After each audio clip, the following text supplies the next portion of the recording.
Well, I grew up in a home where public service was important to me, and my parents led by example there. They were very involved in our community growing up, and I got tired of sitting on the sideline watching others educate my kids.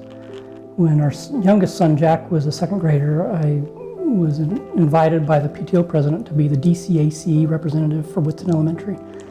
And she said it'll just be an hour a month is all it will take. And I started to get involved with that committee and really enjoyed it, and got to meet Dr. Singer at the time was the superintendent, and got to learn about the school district from all levels. So from the administrative level, and then also from the local level with Whitson, and it just kind of morphed into that. I stayed involved and I enjoyed it. I enjoyed the people I was working with. And so my recommendation to people that might be watching this is, if you want to be involved, the DCAC is a great way to do that.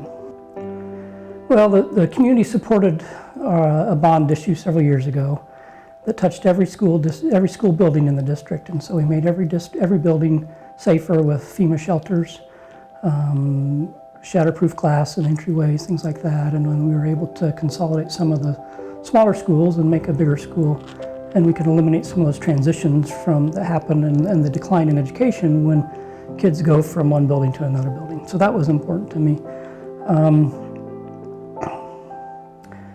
Certainly now we're dealing with COVID and trying to figure out how to best educate kids during this pandemic. I've changed my mind 3 times a day on what's the best way to do this, and I listen to the radio, listen to the news, read stuff, and every day I hear different opinions and stories, and I'm still struggling with what the best way to keep our kids safe, our faculty and staff safe, and our kids in the best learning environment possible. So that's the biggest challenge we have going forward.